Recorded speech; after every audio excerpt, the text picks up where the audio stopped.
Qué bueno que estás aquí. Hoy iniciamos una nueva serie que realmente es la continuación de la anterior. Son temas que van en cadena. Y esta serie se llama Como Jesús. En la serie anterior consideramos a Jesús, el Hijo de Dios. En palabras del autor de Hebreos, comprendimos que el Hijo Jesús irradia la gloria de Dios, expresa el carácter mismo de Dios y sostiene todo con el gran poder de su palabra. El Hijo irradia la gloria de Dios, expresa su carácter y sostiene todo. Y ya que conocemos más de su gloria, de su carácter y de su poder, ahora nos llama a ser como Él. Y por eso la serie se llama Como Jesús, porque una vez que le conocemos, la consecuencia natural de conocerle y de exponernos a su radiación de gloria es desear ser como Él. No solamente como una meta religiosa a través de rituales y de eventos, sino que el corazón es seducido y llevado a la realidad de sus glorias, de sus victorias, de lo incomprensible de su amor, y el corazón humano queda seducido y expuesto a ese Dios incomprensible, pero tan cercano y tan amoroso. Ya que conocemos más de Él, ahora nos llama a ser como Él. Así lo dijo Jesús en sus propias palabras, registrado por Mateo. Dice: pónganse mi yugo y déjenme enseñarles. ¿Recuerdas el domingo pasado que consideramos estas palabras de Jesús en su misión a la iglesia? Enséñenles a los discípulos, enséñenles, porque no nacemos sabiendo, tenemos cierta idea y cierta comprensión porque fuimos creados a imagen de Dios y hay algo en nuestro interior que nos acerca de manera natural a Él.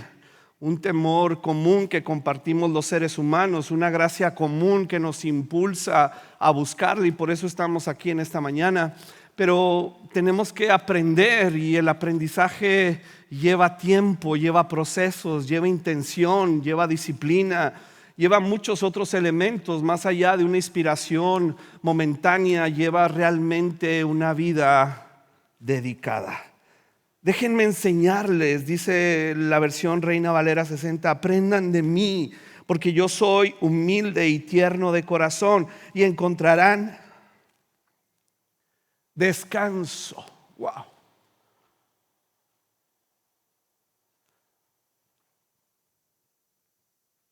Encontrarán descanso para su alma.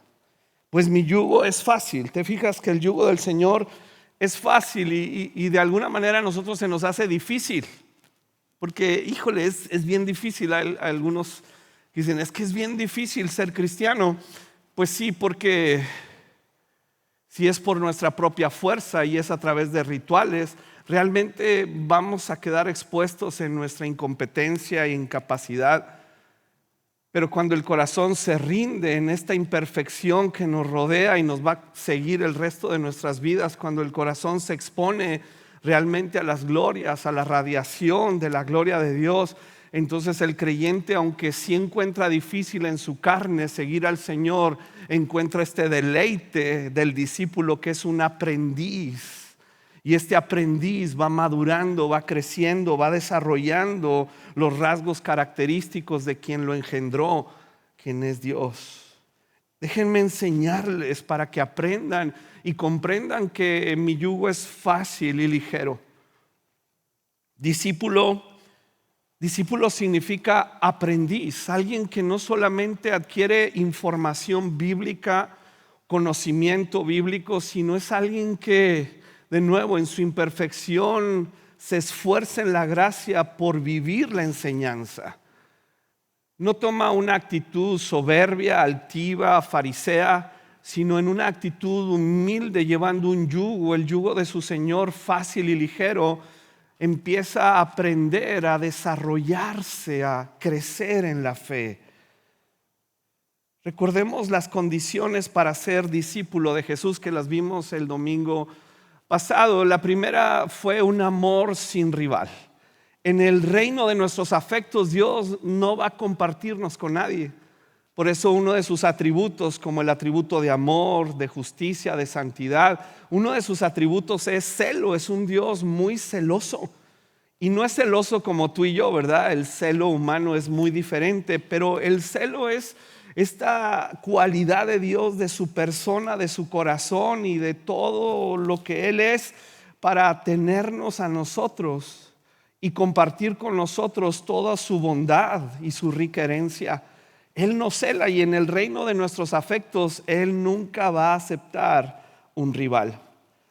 También comprendimos por palabras de Jesús que la segunda condición es renunciar a mi manera egoísta de vivir, que es el llamado a la cruz. Y la cruz va a doler. Renunciar a nuestro egoísmo va a doler. Por supuesto que va a doler, porque yo creo que soy dueño de mí mismo, de mi persona, de mis decisiones y de mi futuro. Pero el discípulo comprende que no es dueño de sí mismo, que le pertenece a un Señor, que fue comprado por la sangre de Cristo y toda su vida existe para traerle gloria a Él. Pero es un yugo fácil y ligero.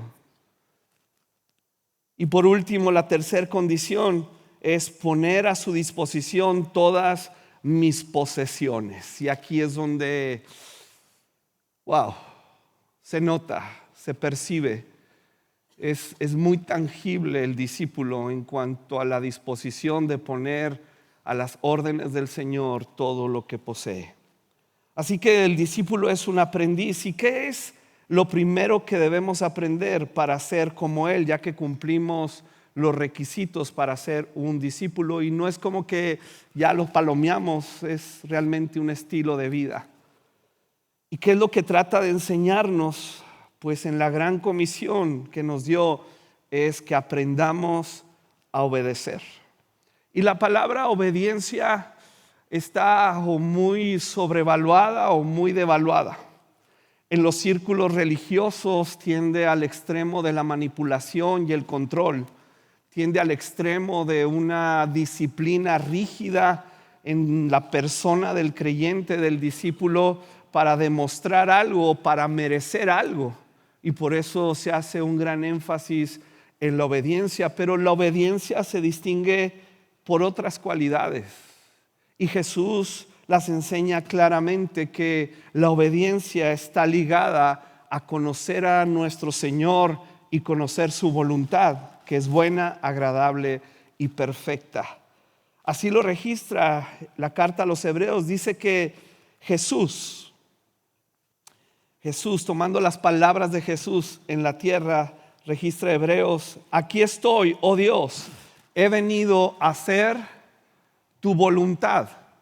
He venido a hacer tu voluntad porque está escrito acerca de mí en las Escrituras. Primero, Cristo dijo: no quisiste sacrificios de animales, ni ofrendas por el pecado, ni ofrendas quemadas, ni otras ofrendas por el pecado. No es la obediencia en la ley ritualista. No es lo que tú y yo hagamos, no es nuestra vestimenta, no es nuestra palabrería, no es este esfuerzo humano que tiene su valor. Pablo dice, tiene su valor, pero no tiene poder contra los deseos de nuestra naturaleza pecaminosa, pero nos ayuda en nuestra conciencia cuando llevamos ciertos rituales, y algunos son muy buenos. Por ejemplo, congregarnos los domingos en la mañana es muy buen ritual. La Escritura dice que no dejemos de hacerlo. Sin embargo, no es en sí el venir el que nos hace agradables delante de Dios. Como cultura, pues yo desde niño escuchaba a mis papás: vamos a la iglesia para que Dios nos bendiga. Como esta creencia de nuestros antiguos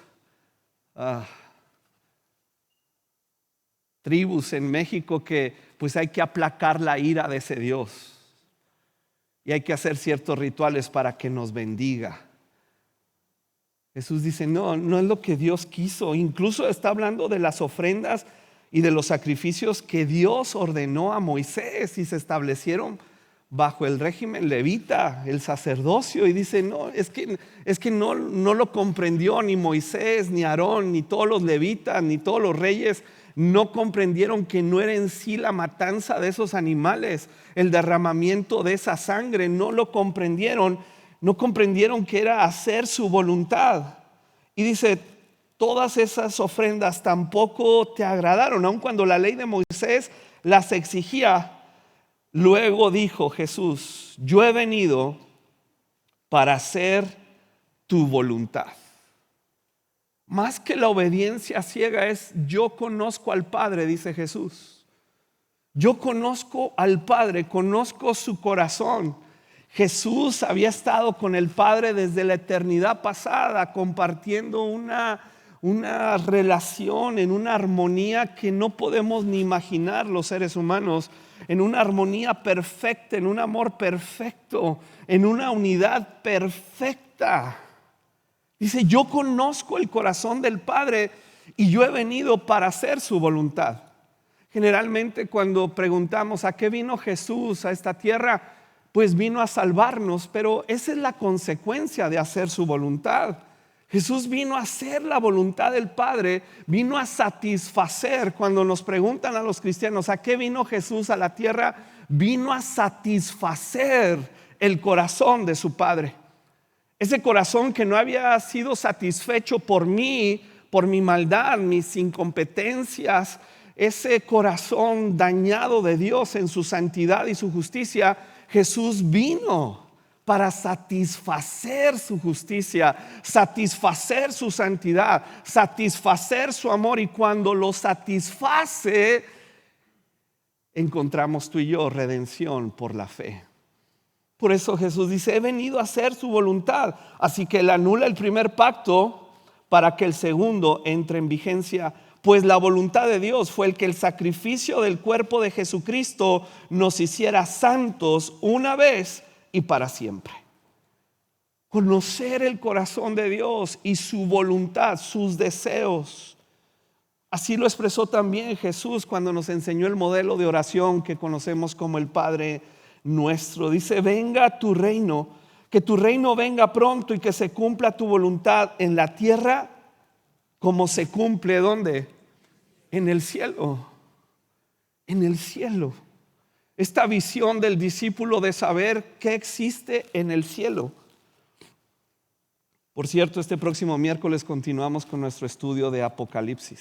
Te invito para conocer qué sucede en el cielo, cómo se adora en el cielo, porque no es simplemente el que yo me acerque a Él para adorarle. En un principio sí, y en nuestra incompetencia, y lo digo por mí, no deseo ofender a nadie, pero en mi incompetencia e ignorancia empiezo a adorarle de una manera, pero tengo que conocer cuál es la manera que a Él le agrada. Porque aquí dice que no le agradaron los sacrificios que hacía el pueblo de Israel. Y eran ordenados por la ley de Moisés, una ley que Dios mismo le dio. Dice, tienes que preocuparte por conocer lo que me agrada, por saber qué es la adoración que yo quiero recibir. Este adorador en espíritu y en verdad, este corazón contrito, humillado, rendido a Él para conocer su voluntad y deleitarse como Jesús en hacerla. Conocer su voluntad y vivirla requiere una vida dedicada a Él. Obediencia solo es posible a través de la dedicación. Obediencia solo es posible a través de la dedicación. ¿Cómo logras la excelencia en tu profesión? En lo que tú haces el día de hoy. Te tienes que dedicar a eso. ¿Y cuántas horas al día exige? ¿Y cuánta preparación exige? ¿Y cuánta actualización de los conocimientos adquiridos para esa profesión exige? Porque, pues, tomando como ejemplo a los médicos, pues hay cosas que se tienen que actualizar en la medicina. Lo mismo en los arquitectos, los mismos ingenieros y toda profesión creo que requiere una actualización. Y para ello es importante que se dedique, que no se distraiga, que se dedique a eso. Lo mismo sucede con el discípulo. Se tiene que dedicar, y no es como que hagamos un voto de aislamiento, ¿verdad? Como monjes y estemos encerrados todo el día leyendo la Biblia, pero es la actitud del corazón que al saber que se tiene que dedicar, abre los espacios para dedicarse a eso. Por eso es la insistencia, que vayamos a la palabra de Dios y nos dediquemos a esta palabra, no solamente a leerla, sino a estudiarla, a meditarla, a permitir que esa palabra nos transforme y que no sea un instrumento de guerra para cortarle la cabeza a todo aquel que se me presenta, para aquel hermano en la fe que piensa diferente o hace énfasis en diferentes cosas que yo. Es para que me transforme a mí, porque yo soy un discípulo, un aprendiz, y tengo que dedicarme a ello. Y desde el inicio de la creación, Dios diseñó este concepto de la dedicación. Nos dedicamos a ti. También lo conocemos como consagración, pero preferí usar el término dedicación, porque si te preguntan a ti, o te han preguntado, y seguro te van a preguntar más veces en la vida, ¿a qué te dedicas? Cuando conoces a alguien por primera vez y estás intercambiando ahí conocimiento uno del otro, ¿a qué te dedicas? De seguro tienes muy claro a qué te dedicas. Y si tienes muy claro a qué te dedicas, seguro en tu dedicación eres excelente. Y seguro eres próspero. Pero el que no sabe a qué se dedica, el que anda picando por todos lados, el que anda buscando oportunidades por todos lados y no se dedica, y no sabe a dónde quiere llegar, pues nunca va a llegar a ningún lado. Pero si te dedicas, de seguro en tu profesión, a lo que tú te dedicas, te van a buscar. Desde un médico hasta un carpintero. Lo mismo sucede con el discípulo. ¿A qué te dedicas? ¿A qué te dedicas como creyente? Como creyente, discípulo de Jesús, me dedico a conocer su voluntad, su persona, para deleitarme en hacer esa voluntad. A eso me dedico. Es la profesión de nuestra fe. A eso me dedico. En la Biblia encontramos esta dedicación y pusimos una tabla ahí rápida para demostrar que desde el Antiguo Testamento existió la dedicación de los primogénitos. El primer hijo hombre de toda familia era dedicado a Dios para una actividad muy particular.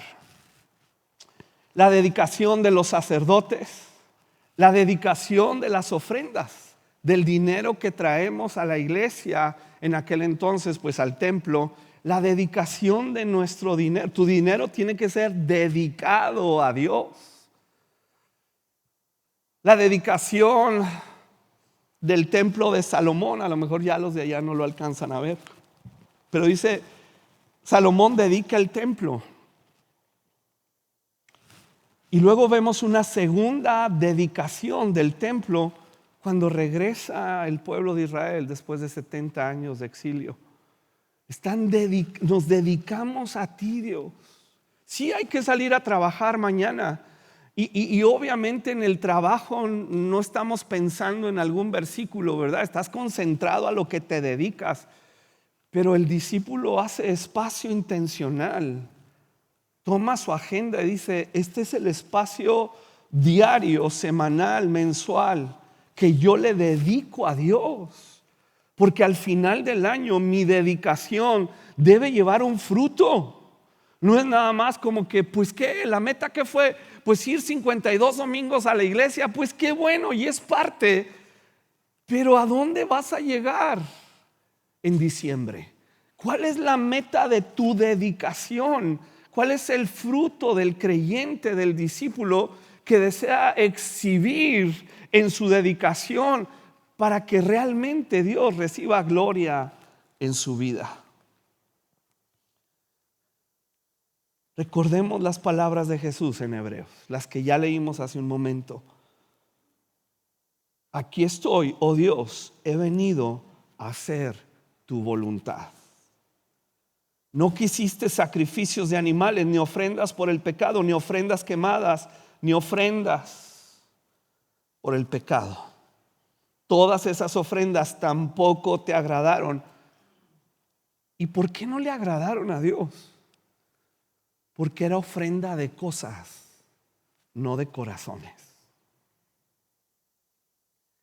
Y al final, en el Antiguo Testamento, este libro terrible de Malaquías es terrible con lo que cierra el Antiguo Testamento, porque encuentras ya a un sacerdocio no dedicado, mediocre, tibio, expresando qué fastidio es todo esto de los rituales. Claro, si te dedicas a los rituales, te vas a fastidiar. Pero cuando la ofrenda a Dios es el corazón, y en el corazón van todas las demás cosas, se vuelve agradable para Dios. Quisiera terminar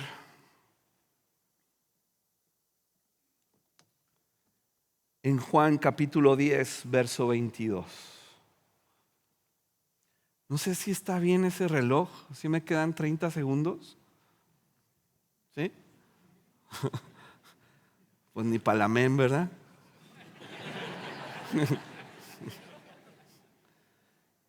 Pero me sorprendió. Hoy estoy fuera de sí. Dice Juan 10, 22. Ya era invierno, como el que estamos viviendo hoy. Y era invierno y Jesús estaba en Jerusalén durante el tiempo del Hanukkah. El festival, ¿qué festival era este Hanukkah? De la dedicación. Y es toda una historia de cómo empezó esta celebración hebrea. Fue una revuelta ahí de los macabeos para recuperar el templo, su templo, el templo de los judíos, que lo tenían tomado los griegos.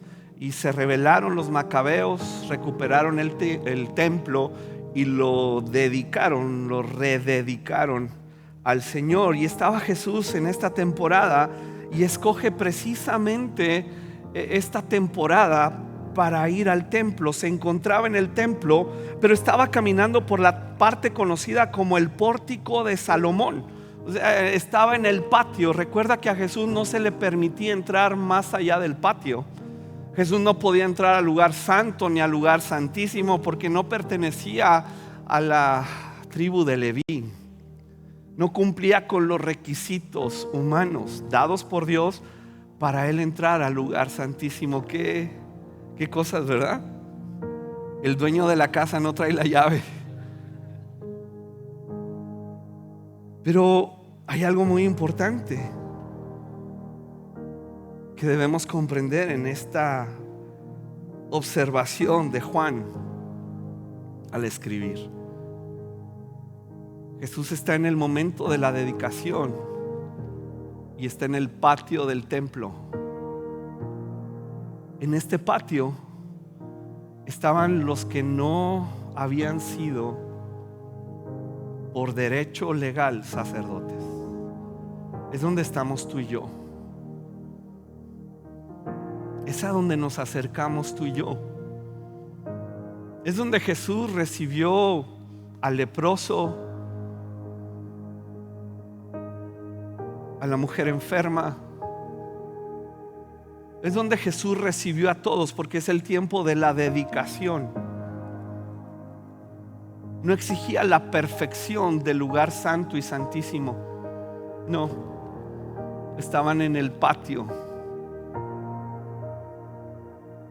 Algunas personas lo rodearon y le preguntaron: ¿hasta cuándo nos tendrás en suspenso?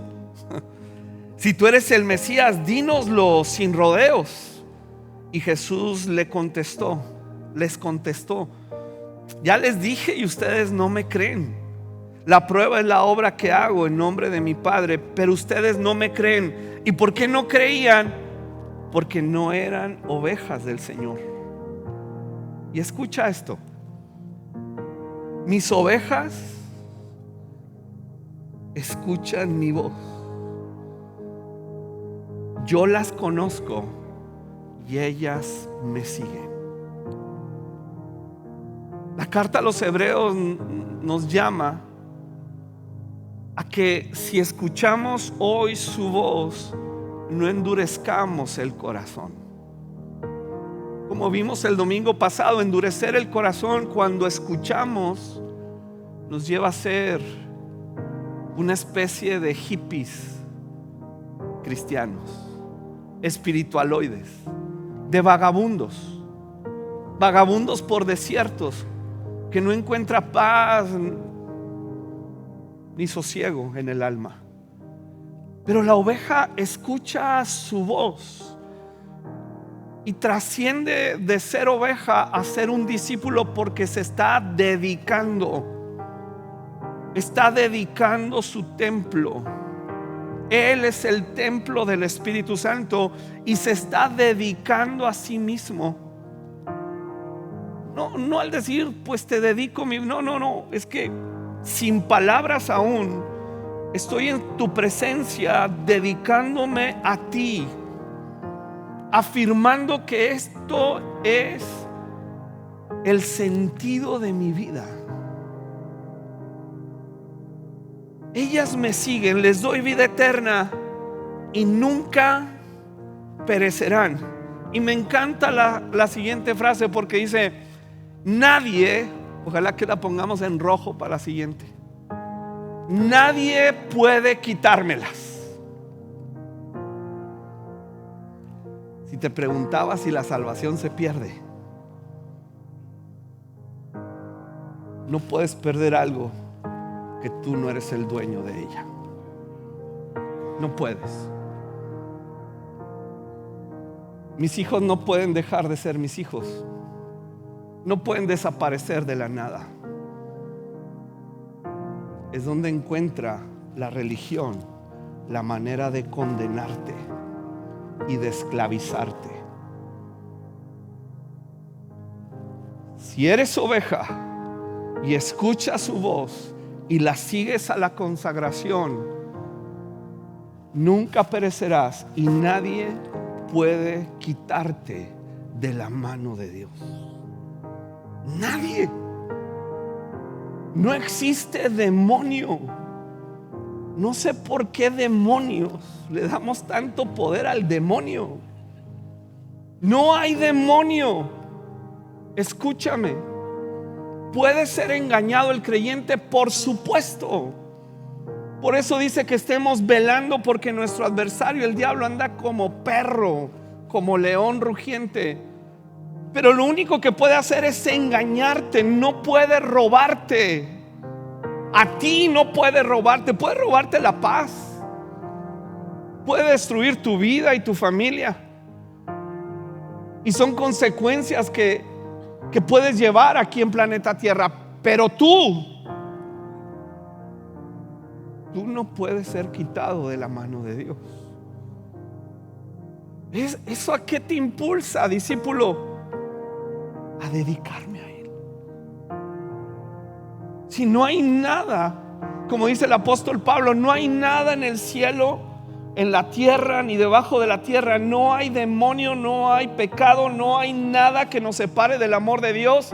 ¿A dónde me lleva eso? A una vida dedicada a Él, donde voy cediendo y crucificando mi egoísmo, mi vanidad, y poniendo a su disposición mi vida, mi corazón y mis recursos, porque me dedico a Él. Yo escuché su voz y soy su oveja. El Padre y yo, dice, somos uno. Una vez más, las personas tomaron piedras para matarlo. ¿Quiénes son los que querían matar? Las que no son ovejas.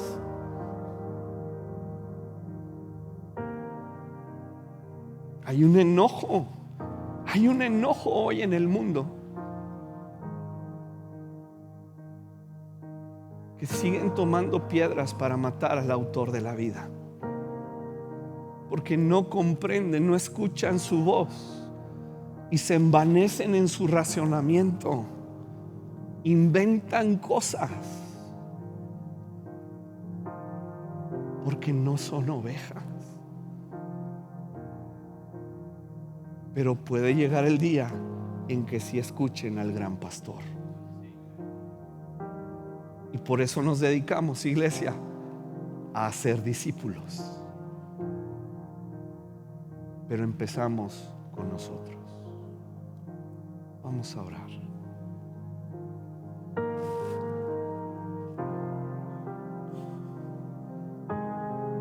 Señor, hemos comprendido un poco de lo que tu palabra nos enseña y hemos comprendido quién tú eres.